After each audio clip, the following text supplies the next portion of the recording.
여러분 햄버거 좋아하시나요?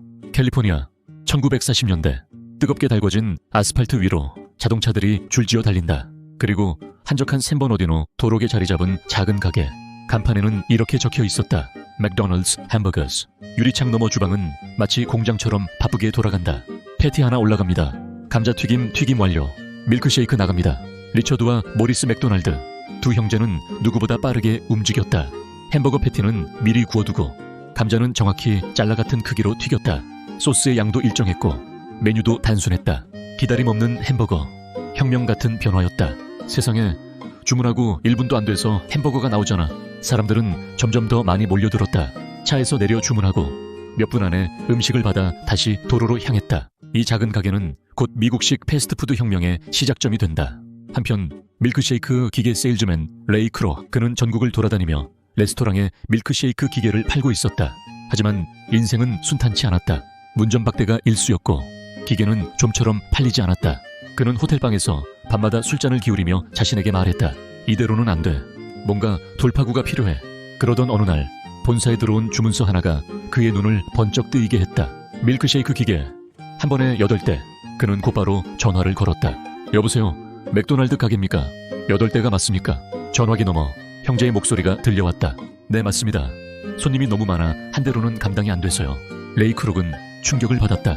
세상에, 8대가 동시에 돌아갈 정도라니. 도대체 무슨 가게야? 그는 채 올라타고 곧장 캘리포니아로 향했다. 햇볕이 뜨겁게 내리쬐는 오후, 레이 크룩은 맥도날드 가게 앞에 섰다. 끝없이 줄 서 있는 사람들, 번쩍이는 자동차들, 그리고 분주히 돌아가는 주방. 그는 눈을 크게 뜨고 속으로 중얼거렸다. 이게 뭐지? 이렇게 효율적인 시스템은 처음 봐. 그의 머릿속에 전구가 켜졌다. 이건 전국을 지배할 수 있어. 햄버거를 받아든 그는 한입 베어 물었다. 평범했다. 하지만 동시에 특별했다. 빠르다는 것, 누구나 똑같은 맛을 먹을 수 있다는 것. 그 단순한 진리가 그의 가슴을 파고들었다. 그날 밤 형제와의 첫 대화에서 그는 흥분을 감추지 못했다. 여러분, 이건 단순한 가게가 아닙니다. 이 시스템은 전 세계 어디서든 통할 거예요. 미국을 지배할 수 있습니다. 형제는 조용히 고개를 저었다. 우린 그냥 이곳에서 만족합니다. 너무 크게 키우면 품질이 떨어져요. 그러자 레이의 눈빛이 번뜩였다. 아니요, 이건 혁명입니다. 사람들은 빠른 걸 원해요. 어디서든 같은 걸 원하죠. 맥도날드는 그걸 줄 수 있습니다. 제가 도와드리겠습니다. 제가 전국을 돌며 이 가게를 만들 겁니다. 형제들은 처음에 주저했지만 결국 그의 제안을 받아들였다. 그리고 곧 맥도날드 제국 건설의 기초가 세워졌다. 프랜차이즈 사업은 순식간에 퍼져나갔다. 황금빛 아치 간판이 세워질 때마다 사람들은 환호했다. 어디서든 같은 햄버거, 같은 감자튀김, 같은 밀크쉐이크. 하지만 성공이 커질수록 균열도 커졌다. 리처드와 모리스 형제는 원칙을 지키려 했다. 패티는 이 정도 두께여야 해. 감자는 반드시 신선해야 해. 그러나 레이는 다른 계산을 하고 있었다. 분말 감자를 쓰면 물류비를 줄일 수 있어. 원가를 낮추고 점포수를 늘려야 해. 형제는 분노했다. 우린 음식 장사꾼이지 공장주가 아니야. 하지만 레이는 사업적인 이윤과 확장만을 생각했다. 당신들은 여전히 작은 가게 주인에 머물고 있어. 세상은 더 큰 걸 원한다고. 시간이 갈수록 그들 간의 의견 차이는 커졌다. 크룩은 프랜차이즈 사업을 공격적으로 밀어붙였고 형제들은 점점 그에게 밀려났다. 결국 그는 맥도날드 이름 자체를 사들여 버렸다. 계약서에 도장 찍는 순간 형제들은 자신들이 만든 제국에서 완전히 쫓겨나듯 떠나야 했다. 당신은 도둑이야.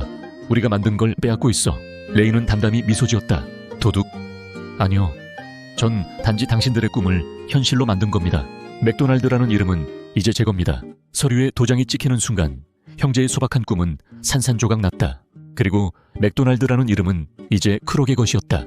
그는 단순한 레스토랑 체인이 아니라 하나의 문화를 팔았다. 황금빛 아치가 고속도로마다 세워졌다. 광고에는 행복한 아이들이 해피밀을 먹으며 웃고 있었다. 언론은 말했다. 맥도날드는 더 이상 레스토랑이 아니다. 미국의 문화 그 자체다.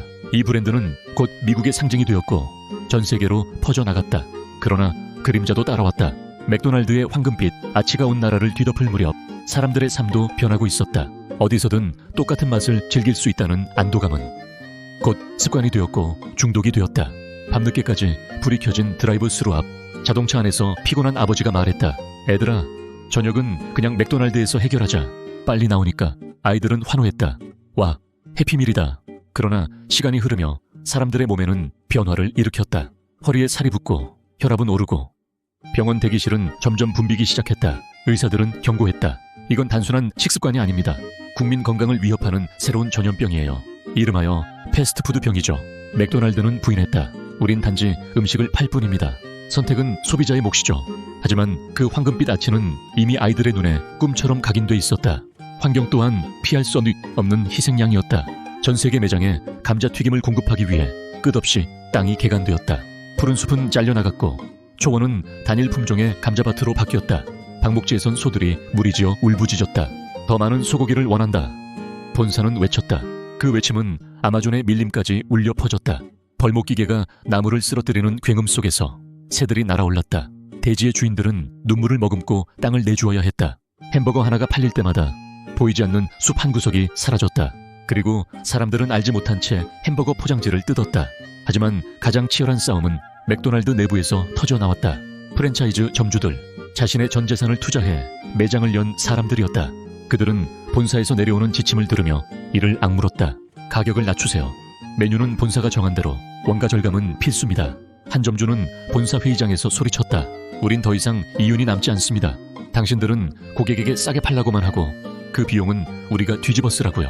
하지만 본사 담당자는 서류를 덮으며 냉정히 말했다. 규칙을 따르지 않는 점포는 맥도날드가 아닙니다. 울분에 찬 점주는 결국 문을 닫았다. 그러나 그 빈자리는 곧 또 다른 점주가 채웠다. 사람들은 여전히 줄을 섰고 본사는 흔들리지 않았다. 맥도날드는 빛과 그림자를 동시에 품은 제국이 되었다. 아이들의 웃음 뒤에는 병원 침대가 있었고 반짝이는 간판 뒤에는 불타버린 숲이 있었다. 그리고 행복한 해피밀 장난감 뒤에는 하루하루 생존을 위해 싸우는 점주들의 피와 땀이 묻어 있었다. 그러나 황금빛 아치는 여전히 하늘 높이 빛나고 있었다.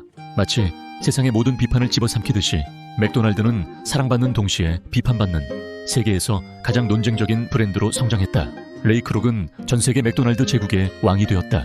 그의 초상화는 본사 벽에 걸렸고 그는 이렇게 선언했다. 나는 단순히 햄버거를 판 게 아니다.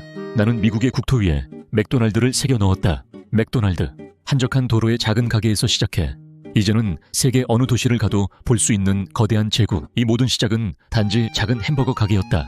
두 형제의 아이디어와 한 사업가의 집착이 만나 세상을 바꿔버린 것이다. 맥도날드는 이제 단순한 음식점이 아니다. 그것은 욕망과 속도, 그리고 자본주의의 얼굴 그 자체다. 오늘 맥도날드 이야기는 어떠셨나요? 구독과 좋아요는 썰수를 춤추게 합니다. 감사합니다.